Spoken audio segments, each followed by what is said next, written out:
कहानी में हमें एक दौड़ता हुआ आदमी दिखाया जाता है जिसके पीछे एक बहुत बड़ा डायनासोर आ रहा था। वो भागता हुआ आगे जाता है तो वहाँ पर ज़मीन को फाड़ कर लावा निकला हुआ था। वो उसे पार करने की कोशिश करता है मगर वो उसी लावा के अंदर गिर जाता है। जब वो गिर रहा था तब ट्रेवर नाम लेकर चिल्ला रहा था। फिर हम ट्रेवर नाम के आदमी को देखते हैं जो ये सपना देख रहा था। ट्रेवर एक हिस्ट्री प्रोफेसर है और एक रिसर्च लैब भी चलाता है जो कि उसके भाई मैक्स ने बनाई थी, जो कि वो अब इस दुनिया में नहीं है। ट्रेवर को लैब में एक एलन नाम का व्यक्ति मिलने आता है और वो बताता है कि यूनिवर्सिटी वाले आपकी भाई की लैब बंद करवाना चाहते हैं और ट्रेवर ये लैब उसके भाई की आखिरी निशानी के तौर पर चलाना चाहता था। फिर ट्रेवर अपने घर पर आता है, तब उसको पता चलता है कि उसके घर के फ़ोन पर 4 मैसेजेस पड़े हुए थे। जब वो मैसेज सुनता है तो उसमें उसकी भाई की बीवी एलिजाबेथ की आवाज़ थी। ट्रेवर यह आवाज़ सुनकर कैलेंडर देखता है क्योंकि वो भूल गया था कि आज उसकी भाई की बीवी और उसका बेटा शॉन दोनों यहाँ आने वाले थे। तब वो घर में बिखरा हुआ सामान ठीक करने लगता है। वो सामान ठिकाने लगा ही रहा था कि बाहर एक गाड़ी आकर रुकती है। उसके भाई की बीवी और उनका बेटा दोनों ट्रेवर के घर पर पहुंच चुके थे। ट्रेवर के भाई मैक्स की बीवी अपने बेटे को ट्रेवर के पास 10 दिन के लिए छोड़कर चली जाती है क्योंकि उसे एक नया घर ढूंढना था और वो जाते समय ट्रेवर को उसके भाई मैक्स का कुछ सामान भी देकर जाती है। उसके बाद ट्रेवर उसके भाई के सामान को चेक करता है, तब उसको एक जूस वर्ल्ड की एक किताब मिलती है जिसका नाम था journey to the centre of the earth. ये किताब ट्रेवर ध्यान से देख रहा था, तब उसको उस किताब में कुछ लिखा हुआ मिलता है जिससे वो रात को ही ट्रेवर और शॉन दोनों लैब में जाते हैं और ट्रेवर के भाई मैक्स के सेंसर की रीडिंग चेक करता है तो उसे कुछ फ़र्क नज़र आता है और वो सेंसर आइसलैंड में था। ट्रेवर और शॉन दोनों आइसलैंड के लिए रवाना होते हैं। ट्रेवर को बुक में एक एस्कर्सन नाम मिलता है जो कि एक साइंटिस्ट का नाम है।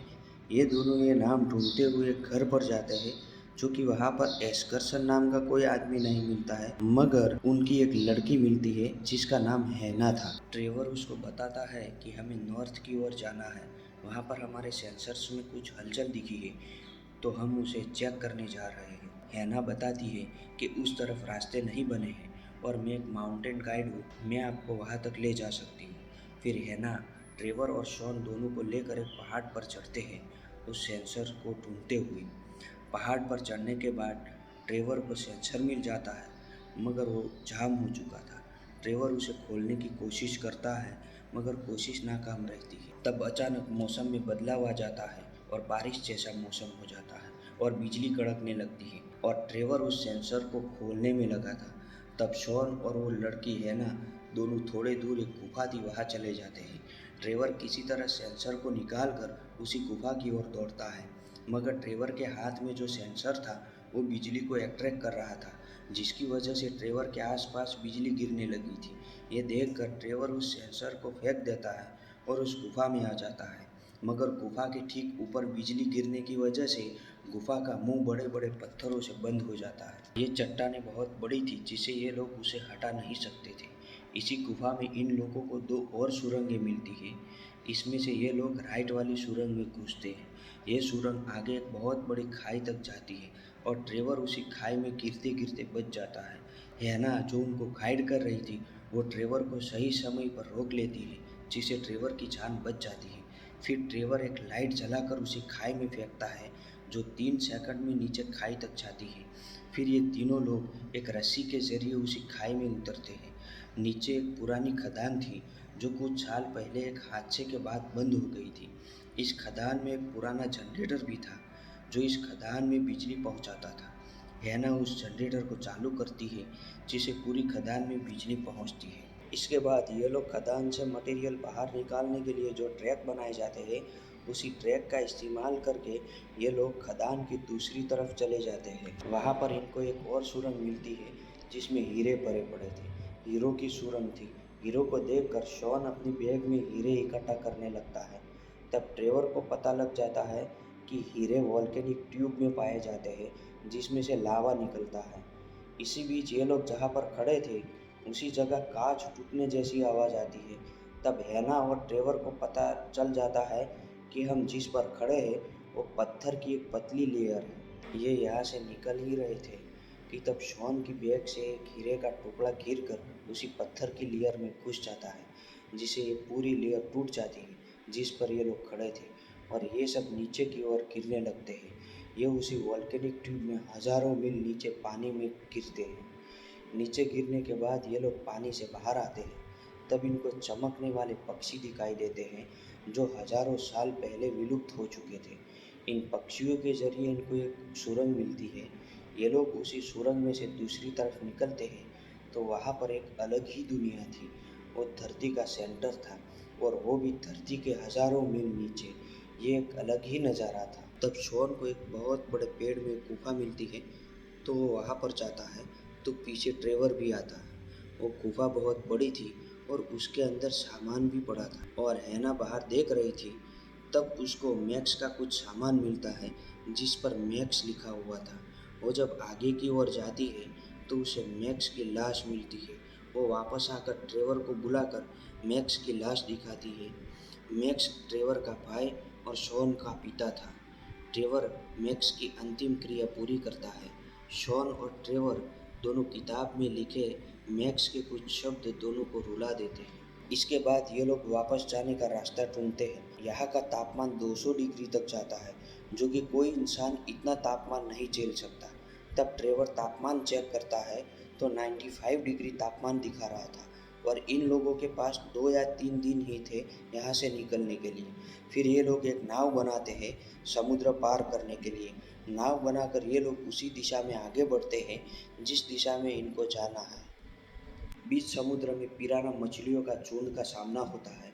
इसके बाद पिराना मछलियों को खाने वाले बड़ी बड़ी गर्दन वाले जानवर भी दिखाई देते हैं। ये लोग इनके बीच में से किसी तरह निकल जाते हैं, और समुद्र में तूफान था तो हैना और ट्रेवर दोनों नाव के पाल को खींच रहे थे, मगर हवा तेज होने की वजह से हैना के हाथ में चोट आती है। ट्रेवर हैना के हाथ की चोट देख रहा था। इस बीच नाव की पाल की रस्सी छूट रही थी, तो शॉन पाल की दोनों रस्सी पकड़कर खींच रहा था, मगर पाल की रस्सी नाव के हुक से निकल जाती है, जिसे शॉन पाल के साथ उड़ जाता है। फिर हम शॉन को देखते हैं जो समुद्र किनारे पड़ा हुआ था। वो जब इधर उधर पानी तलाश कर रहा था तब उसे वो चमकने वाला पक्षी दिखाई देता है। शॉन उसके पीछे जाता है। ट्रेवर और हैना भी शॉन को ढूंढते हुए उनकी तय की हुई जगह की ओर बढ़ते हैं। शॉन को वो चमकने वाला पंछी रास्ता दिखा रहा था। ट्रेवर और हैना दोनों एक जगह पर बैठकर आराम करते हैं, तो वहाँ पर बड़े बड़े मांसाहारी पौधे इन पर हमला करते हैं। ट्रेवर किसी तरह इन पौधों से पीछा छुड़वाता है, और शॉन को वो चमकने वाला पक्षी गाइड करता हुआ एक मैग्नेटिक फील्ड वाली जगह पर ले आता है, जहाँ पर मैग्नेटिक पत्थर होते हैं और वो हवा में तैरते हुए नजर आते हैं। शॉन किसी तरह ये रास्ता पार कर लेता है। ट्रेवर भी शॉन को ढूंढता हुआ आगे बढ़ता है। शॉन को वो पक्षी एक ऐसी जगह पर ले आता है जहाँ पर एक बहुत बड़ा प्राणी का कंकाल पड़ा हुआ था। यहाँ पर शॉन को कुछ आवाज़ सुनाई देती है। वो आवाज़ सुनकर एक बड़े पत्थर के पीछे छुप जाता है। ट्रेवर हैना को वापस जाने के लिए कहता है, तो हैना ये कहकर वापस जाती है कि मैं नदी के पास तुम्हारा इंतज़ार करूँगी। और शॉन के पीछे भी एक बड़ा डायनासोर पीछा करता है। शॉन इसे बचने के लिए एक गुफा में घुस जाता है। गुफा में शॉन ने चिल्लाना शुरू किया तो ट्रेवर ने आवाज़ सुन ली और बाहर से गुफा को तोड़ने लगा। गुफा मिट्टी की थी, इसीलिए गुफा टूट जाती है, और ट्रेवर शॉन को गुफा से बाहर निकाल देता है। मगर बाहर आने के बाद भी डायनासोर इनका पीछा कर रहा था। ट्रेवर की नज़र उसी पतली लेयर पर पड़ती है जो ज़्यादा वजन से टूट जाती है। ट्रेवर डायनासोर को उसी तरफ ले जाता है जिसे डायनासोर के वजन से वो पतली लेयर टूट जाती है और उसमें डायनासोर गिर जाता है। इसके बाद ट्रेवर और शॉन दोनों उस नदी के पास पहुंच जाते हैं। तभी वहां पर हैना एक बड़े डायनासोर की मुंह की नाव बनाकर ले आती है। उसमें ट्रेवर और शॉन सवार हो जाते हैं। आगे ये नदी वॉल्केनिक ट्यूब में जा रही थी।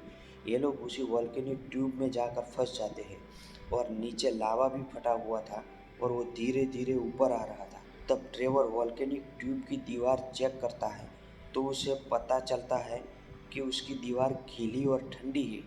इसके पीछे पानी होना चाहिए। तब ट्रेवर एक ट्यूब जलाकर दीवार पर लगा रहा था। वो इसीलिए कि ये जो दीवारें थी उसमें मैग्नीशियम था और मैग्नीशियम को आग के संपर्क में लाने से वो फटता है।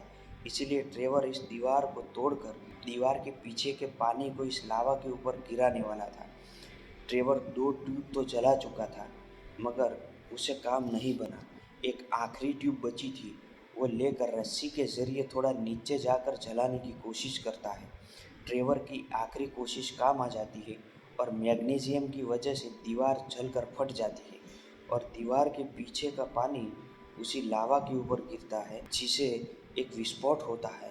इसके साथ ये पानी ऊपर की ओर आने लगता है और ये लोग उसी पानी के साथ वॉल्केनिक ट्यूब से बाहर निकल जाते हैं और एक पहाड़ पर गिरते हैं और स्लाइड करके ये लोग ज़मीन के अंदर हज़ारों मील से बाहर अपनी दुनिया में वापस आते हैं और वापस अपने अपने घर पर चले जाते हैं। इसी के साथ ये कहानी का अंत होता है।